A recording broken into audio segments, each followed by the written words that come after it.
नमस्कार, स्वागत है आप सभी का इंडिया न्यूज हरियाणा पर और मैं हूं आपके साथ आयुष चतुरांश। चलिए इस बुलेटिन की शुरुआत इस वक्त की बड़ी और अहम खबर के साथ करते हैं। करनाल से इस वक्त की बड़ी जानकारी और बड़ी खबर आप तक पहुंचा रहे हैं। चारों आतंकियों को 10 दिन की पुलिस रिमांड पर लिया गया है। यह इस वक्त की बड़ी खबर है। कोर्ट ने आतंकियों को 10 दिन की रिमांड पर भेजा है। तो करनाल के बस्ताड़ा से आपको बता दें कि ये चारों आतंकी पकड़े गए थे, जिनके पास से भारी मात्रा में विस्फोटक बरामद हुआ था।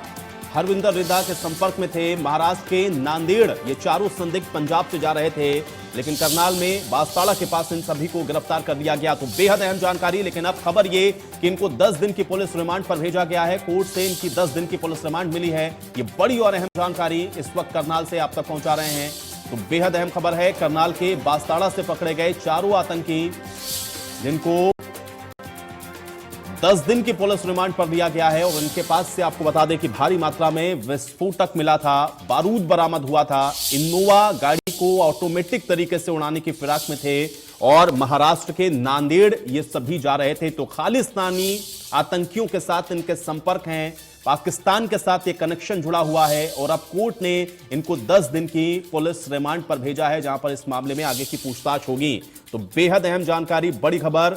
हरविंदर रिंदा के संपर्क में आरोपी गुरप्रीत था। महाराष्ट्र के नांदेड़ ये चारों संदिग्ध जा रहे थे, जिनको गिरफ्तार किया गया और किसी बड़ी घटना को अंजाम देने के फिराक में थे, जो कि पुलिस की सतर्कता से एक बड़ी आप कह सकते हैं कि घटना होने से बची है। तो बड़ी और अहम खबर आप तक पहुंचा रहे हैं। लेकिन अभी इनके जो सोर्सेज हैं वो क्या हैं, अभी इनके तार कहां तक जुड़े हुए हैं, ये सब अब आगे जांच का विषय है। चूंकि 10 दिन की पुलिस रिमांड मिली है और अब इस 10 दिन की पुलिस रिमांड में आगे पूछताछ में क्या खुलासा होता है, इन चारों संदिग्धों के तार अभी और कहां से जुड़ते हैं और किस तरह से इन तक ये जो तमाम आप देख रहे हैं विस्फोटक सामग्री है वो पहुंची है, और इसमें और किन लोगों की संलिप्तता है, ये तमाम ऐसी चीजें हैं जो जांच का विषय है। ये सीधी तस्वीर आपको हम दिखाते हैं। देखिए 10 दिन की रिमांड पर एक मिनट रुको, इन सभी को भेजा जा रहा है।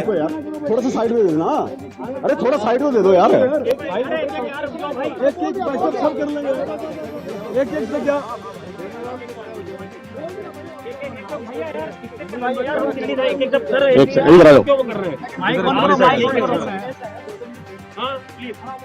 से पूछताछ होगी। चलो इधर आ जाओ।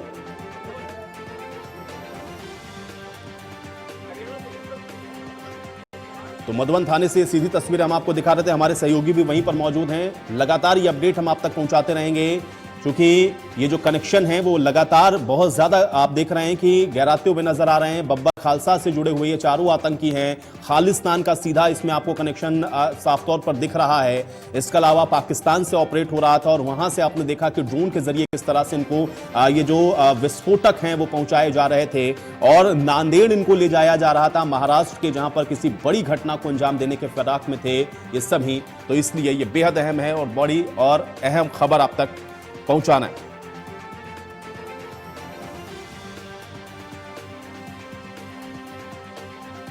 और चलिए इसी पर बातचीत करते हैं। दो सहयोगी मेरे साथ जुड़ रहे हैं, महेंद्र और गुरुदेव मेरे साथ दोनों सहयोगी जुड़े हुए हैं। लेकिन महेंद्र, सबसे पहले मैं आपके पास आऊंगा। इस समय का अपडेट क्या है महेंद्र, सबसे पहले ये बताएं, और किस तरह से इसको देखा जाए, क्योंकि अभी जो खबर है वो ये कि 10 दिन की रिमांड इनकी मिली है। अपडेट क्या है आपके पास? जी बिल्कुल आयुष, देखिए आज चारों आतंकियों को पुलिस ने गिरफ्तार किया था, उसके बाद कोर्ट में पेश किया गया, जहां से उनको 10 दिन का पुलिस रिमांड मिला है। अब इस मामले की जांच जो है पुलिस लगातार तेज कर रही है, क्योंकि अभी एसपी गंगाराम पुनिया मधुबन थाना परिसर में पहुंचे थे। यहां वो गाड़ी मौजूद है, इनोवा गाड़ी जो आतंकियों के साथ पकड़ी गई थी, उसी गाड़ी से 3 आईडी बम और हथियार बरामद हुए थे। अब इस गाड़ी की जो है बारीकी से जांच की जा रही है।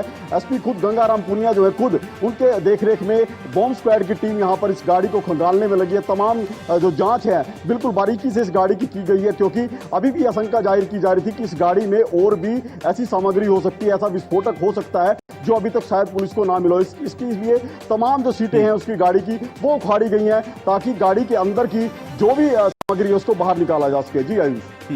बिल्कुल, लेकिन महेंद्र, चूंकि अभी अब वहां पर मौजूद हैं, एसपी भी वहां पर हैं, हम लोग देख रहे थे, आप कोशिश कर रहे थे लगातार कि उनके साथ कुछ बातचीत हो जाए। 10 दिन की रिमांड ये मिली है, और अभी आगे ये कार्रवाई किस तरह से वहां पर बढ़ती हुई नजर आ रही है, क्योंकि जो जानकारी है वो ये कि ऑटोमेटिक तरीके से इनोवा गाड़ी को उड़ाने की कोई प्लानिंग थी। इसमें और क्या खुलासा हुआ है, क्या खुल के कुछ पुलिस की तरफ से अभी इस पूरे विषय में बताया गया है?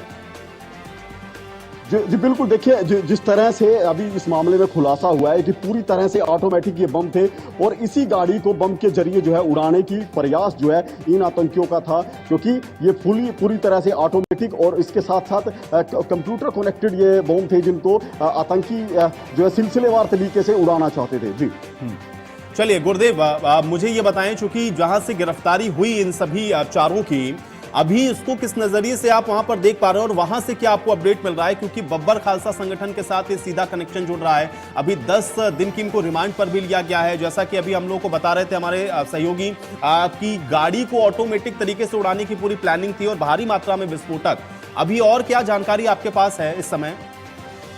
देखिए, इस वक्त मैं मौजूद टोल प्लाजा पर। ये वो जगह है जहां पर पुलिस ने सुबह सवेरे जो है ना कार्रवाई करते हुए 4 संदिग्ध आतंकियों को अपनी हिरासत में लिया है और आज उन्हें कोर्ट में पेश किया गया है और कोर्ट ने उन्हें 10 दिन के पुलिस रिमांड पर भेज दिया है। जो अभी तक जो जानकारियां मिल पा रही हैं उस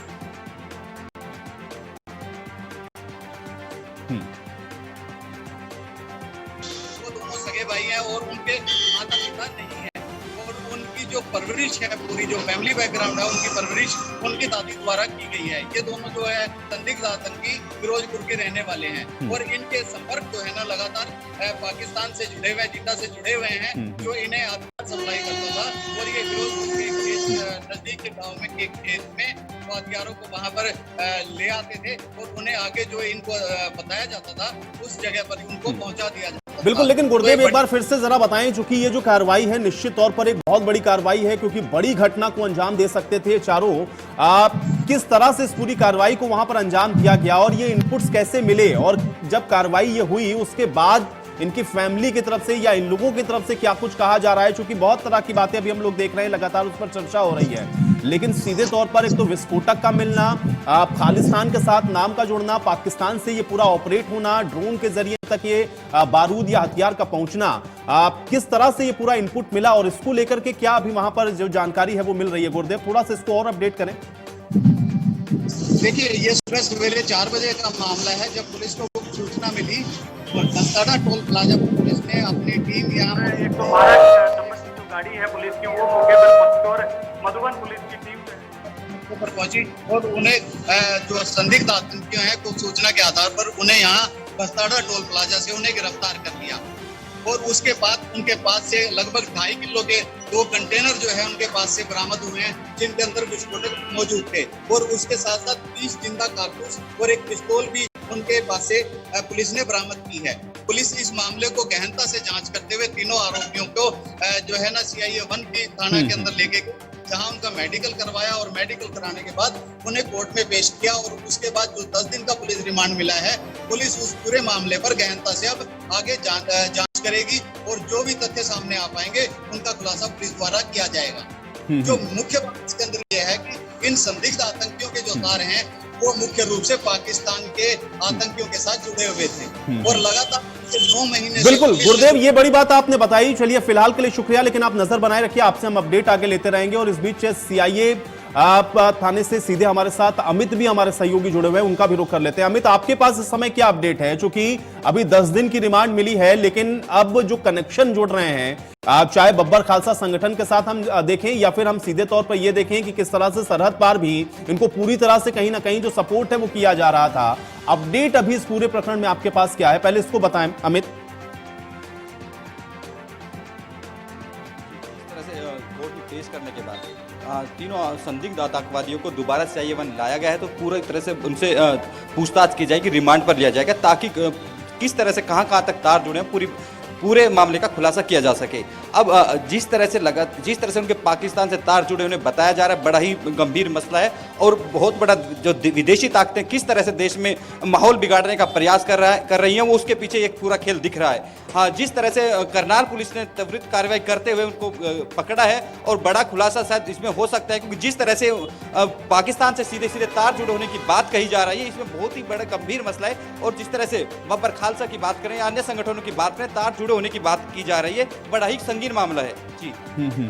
लेकिन अमित, 2.5 किलो के हम लोग देख रहे हैं कि बारूद के कंटेनर बरामद होना, इनोवा कार जिसको पूरी तरह से ऑटोमेटिक तरीके से उड़ाने की प्लानिंग हो रही थी, इस विषय को लेकर के क्या वहां पर कुछ जानकारी आपने अभी जुटाई है कि ये इतना ऑटोमेटिक तरीके से या इतना हम लोग कह सकते हैं कि हाईली वेल इक्विप्ड कैसे ये हो पा रहे थे, और इसको लेकर के अभी वहां पर जो कनेक्शन हम लोगों ने जुड़ते हुए देखे जिसका जिक्र अभी आप भी कर रहे थे, वो कैसे डेवलप किया पुलिस ने और कैसे इन लोगों की गिरफ्तारी संभव हो पाई, क्योंकि एक बड़ी घटना को अंजाम देने के फिराक में थे, महाराष्ट्र जा रहे थे, नांदेड़ तक। क्या खुलासा हो पा रहा अभी और इस पूरे घटनाक्रम में, और आज अभी जो 10 दिन की रिमांड मिली है उसमें आगे अभी और क्या संभावना है, किस तरह की पूछताछ हो सकती है, इसको भी थोड़ा अपडेट करें अमित। बताया जा रहा है कि ये तेलंगाना जाना था, इनको पूरा जो कंसाइनमेंट था उनको तेलंगाना जाना था, किसी बड़ी वारदात को अंजाम नहीं था। इसलिए ऐसे में देखा जा सकता है कि मसला किस तरह से गंभीर था और किस तरह से प्लानिंग की जा रही थी। पिछले दिनों से कुछ इनपुट भी मिल रहा था कि इस तरह की घटनाएं हो सकती हैं। अब जिस तरह से वारदात हुई, जिस तरह से पकड़े गए, उसके बाद पूरे प्रदेश में अलर्ट किया गया और सभी railway station, police, railway station की बात करें या फिर बस स्टैंड की बात करें, सभी जगह चेकिंग अभियान चलाया जा रहा है और सभी को प्रवेश चेकिंग के बाद दिया जा रहा है। ऐसे में सवाल है कि आखिर ये कितना बड़ा जो एक बिल्कुल, लेकिन अमित एक सवाल और मैं इसमें जोड़ूंगा। अमित, क्या अभी कुछ और कनेक्शंस भी इनके जोड़े जा रहे हैं? क्योंकि अभी तो 4 लोगों को गिरफ्तार किया गया भारी विस्फोटक के साथ में, लेकिन यहां पर भी किसी से संपर्क में थे या फिर किसी का कनेक्शन उनका यहां पर भी था? क्या कुछ और भी ऐसे हैं संदिग्ध जिनके और खुलासे हो सकते हैं? क्या यहां के कनेक्शन को भी अभी डेवलप किया जा रहा है? इस विषय में कोई जानकारी है क्या? बिल्कुल, हम सीआईए से जब हमने कुछ सूत्रों से बात की तो लगातार उनसे पूछताछ की जा रही है, कहीं ना कहीं कनेक्शन होने की बात अंदर सूत्रों ने बताई है। तो ऐसे में अभी देखना होगा कि जिस तरह से रिमांड पर लिया है कि आगे क्या खुलासा में हो पाता है। लेकिन ये जरूर है कि कनेक्शन कहीं ना कहीं जरूर था। जिस तरह से गाड़ी वहां से निकली थी, जिस तरह से ऑटोमेटिक गाड़ी जा रही थी, तो ये कहीं ना कहीं कनेक्शन की बात सामने आ सकती है। चलिए अमित, फिलहाल के लिए बहुत शुक्रिया हमारे साथ जुड़ने के लिए, और आप नजर बनाए रखिएगा, आगे हम आपसे अपडेट लेते रहेंगे। तो ये बेहद अहम जानकारी लगातार इंडिया न्यूज हरियाणा आप तक पहुंचा रहा है, क्योंकि 4 आतंकियों की गिरफ्तारी होना, इतनी भारी मात्रा में उनके पास से विस्फोटक का बरामद होना, और अब 10 दिन की रिमांड ली गई है। देखना यह है कि इसमें आगे खुलासा और क्या होता है। लेकिन इसी से जुड़ी हुई हमारे सहयोगी विपिन परमार की एक रिपोर्ट आपको दिखाते हैं। इन्होंने इस्तेमाल करी उसे छुपाने में, वो तमाम चीजें इन्वेस्टिगेशन का हिस्सा है। लगातार स्टाफ जो है आप देख सकते हैं सीआईए का अंदर जा रहा है, अधिकारी अंदर जा रहे हैं। जो ऑपरेशंस में, इस ऑपरेशन में मौजूद थे अधिकारी वो इस समय मौजूद हैं। पंजाब पुलिस की टीम यहां पर आई हुई है जो कि लगातार इन्वेस्टिगेशन कर रही है। पंजाब की जिस जेल में ये लोग बंद थे, कैसे ये रिंदा के संपर्क में आए, किस तरह से जो है इस पूरी वारदात को अंजाम देने के लिए इन्हें ट्रेनिंग दी गई, क्योंकि जिस तरह से एक्सप्लोजिव को छुपाया गया था वो एक बड़ा जो एंगल है जिस पर इन्वेस्टिगेशन जो है वो की जा रही है। तमाम इन्वेस्टिगेटिव एजेंसीज जो है वो काम कर रही हैं। इस पूरे प्रकरण को अगर आप देखें तो कहीं ना कहीं कुछ दिन पहले, तकरीबन 2 हफ्ते पहले, चंडीगढ़ की बुड़ैल जेल के पास भी इसी तरह का एक्सप्लोजिव्स जो है वो मिले थे, बॉम्ब मिला था, जिसके बाद एनएसजी को बुलाया गया था। तो यानी कि इंटरकनेक्टिविटी कई इंसिडेंट्स की यहां पर बनती नजर आ रही है। जिस तरह से जो मॉड्यूल इस्तेमाल किया जा रहा है, लगातार पंजाब के गैंगस्टर्स को, छोटे मोटे जो गैंगस्टर्स हैं या फिर छोटे मोटे केसेस में जेलों में गए हुए हैं, उनको बरगला कर किस तरह से इस्तेमाल किया जा सकता है। लुधियाना ब्लास्ट के बाद, लुधियाना कोर्ट परिसर ब्लास्ट के बाद रिंदा की जो इन्वॉल्वमेंट आईएसआई के गुर्गे के तौर पर सामने आई, जिस तरह से बब्बर खालसा की एक्टिवनेस पंजाब में आतंक और शांति को भंग करने के लिए लगातार काम करने की बात सामने आई, उस मॉड्यूल का एक और बड़ा नेक्सस पकड़ने का काम जो है वो हरियाणा पुलिस की ओर से किया गया है। ये सूचना जो है सुबह तकरीबन 4 साढ़े 4 बजे के करीब जो है हरियाणा पुलिस को मिली थी कि इस तरह से गाड़ी जो है वो बस्तारा टोल से क्रॉस करते हुए आगे बढ़ सकती है। ऐसे में पुलिस की ओर से पहले ही पुख्ता इंतजाम किए गए थे।